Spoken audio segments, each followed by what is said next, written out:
Hello guys, स्वागत है आप सबका। तो आज हम बात करेंगे अदानी पावर की और कई न्यूज़ इसके अंदर आई है। एक तो इसकी जो शेयर होल्डिंग पैटर्न है सितंबर क्वार्टर की, वो जो है आ चुकी है, उसके बारे में हम चर्चा करेंगे। साथ ही साथ इसकी जो क्वार्टर टू का जो रिजल्ट डेट है वो भी आ चुका है, उसके बारे में भी हम चर्चा करेंगे। और आप अगर चाहते हैं कि इसके ऊपर हम फंडामेंटल एनालिसिस करेंगे कल के दिन, तो हमारे चैनल को सब्सक्राइब ज़रूर कर लें दोस्तों। सब्सक्राइब किए बगैर ना हो जाए, साथ ही साथ शेयर भी ज़रूर करा करें।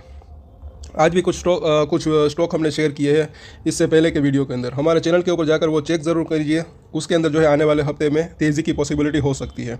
तो दूसरे वीडियोस भी देखा ज़रूर करें। यहाँ पर अभी देखिए तो इसका 2% के आसपास की शुक्रवार को इसके अंदर करेक्शन देखने को मिला। चार्ट के ऊपर चर्चा करेंगे, उससे पहले हम देख लेते हैं शेयर होल्डिंग पैटर्न।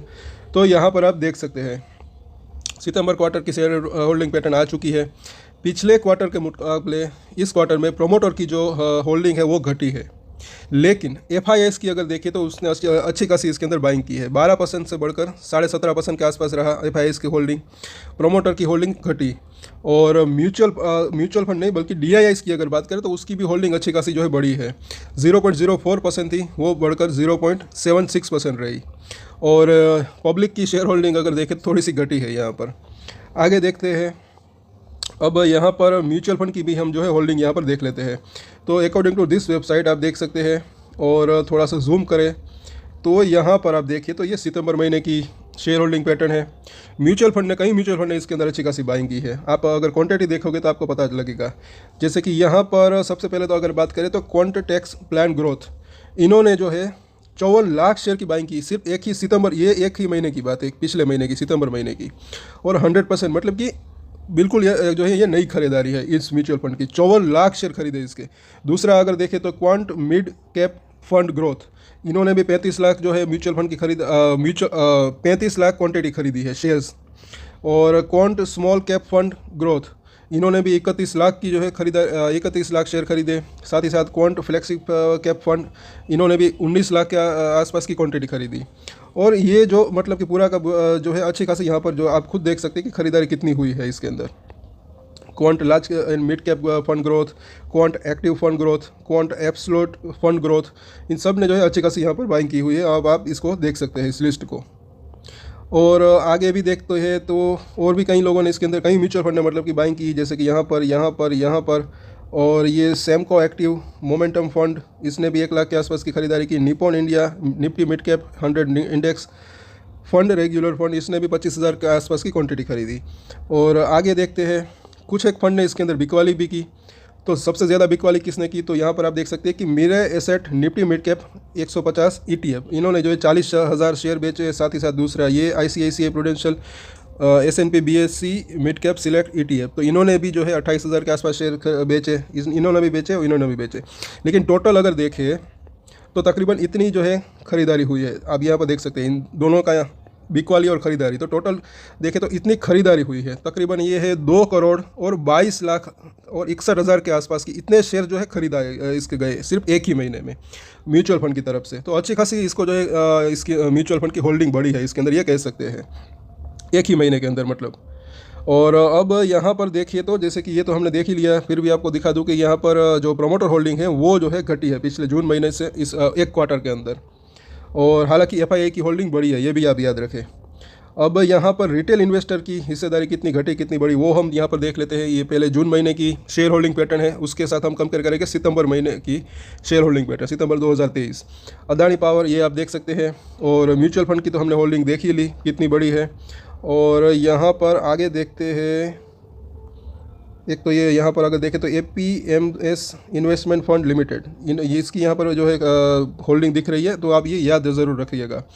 और आगे भी अगर देखें, सबसे पहले तो अगर देखें तो रिटेल इन्वेस्टर की ही होल्डिंग देखेंगे। जैसे कि यहाँ पर आप देख सकते हैं 2 लाख से कम 2 लाख रुपये से कम की जो इन्वेस्टमेंट होती है उसको आप रिटेल निवेशक की होल्डिंग कह सकते हैं। तो यहाँ पर जून महीने में कितने थे, तो वो आप देखें, वो थे तकरीबन 16 लाख और 47,000 के आसपास इन्वेस्टर थे इसके अंदर। और उनके पास शेयर्स कितने थे, तो इतने शेयर्स थे तकरीबन वो थे 24 करोड़ और 61 लाख के आसपास। तो ये नंबर्स जो है आप याद रखिएगा। और 6.38% की परसेंटेज के अंदर अगर हिस्सेदारी देखें तो।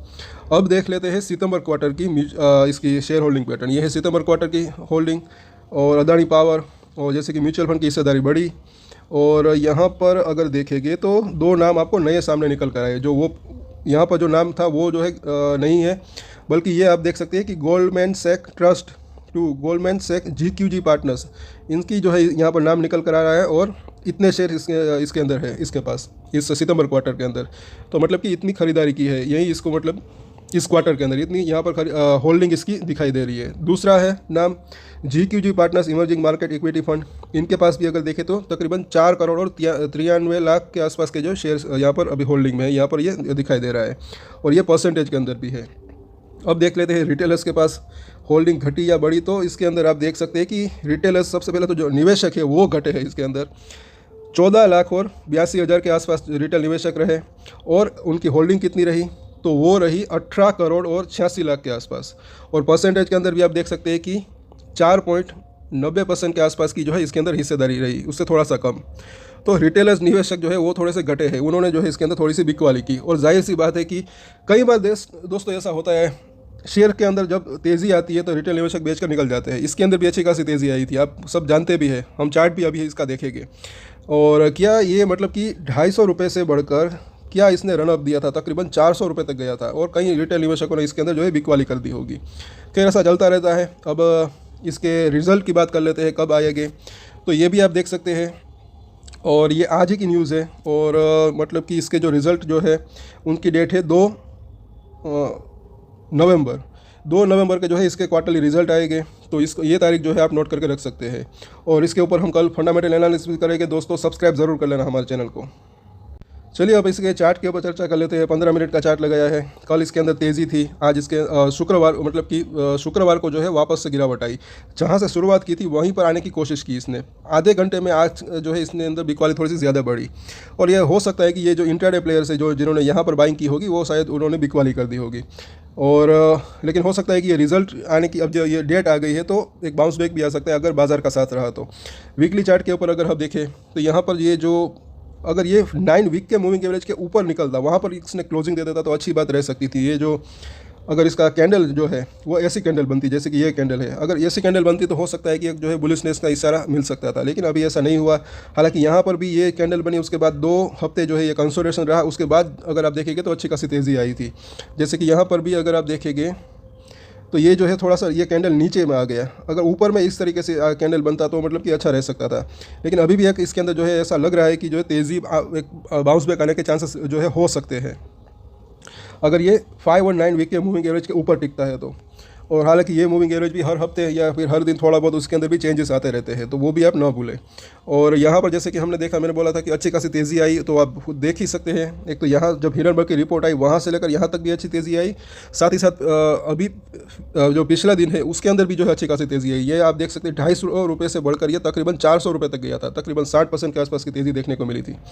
अब इसके सपोर्ट और रेजिस्टेंट देख लेते हैं आने वाले हफ्ते में, या फिर शॉर्ट टर्म की अगर बात करें तो 338 का प्राइस है। पहला सपोर्ट यहाँ पर दिख रहा है 330 रुपये, उसके बाद देखें तो 320 रुपये के आसपास का सपोर्ट और उसके नीचे जो है 310 का जोन।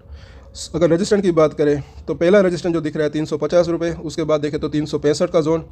और 365 इसलिए क्योंकि यहाँ पर इसने गैप छोड़ा है 363 के आसपास, तो ये दो जो है अभी रजिस्टेंट दिख रहे हैं शॉर्ट टर्म के लिए। जैसे ही जिस पी लेवल के आसपास जाएगा तब जो है इसके ऊपर डेली चार्ट के ऊपर भी हम एनालिसिस करते हैं, तो सब्सक्राइब जरूर कर लेना दोस्तों। सब्सक्राइब किए बगैर न जाए और जब हमारा जैसी इन्फॉर्मेशन आपको और कहीं नहीं मिलेगी।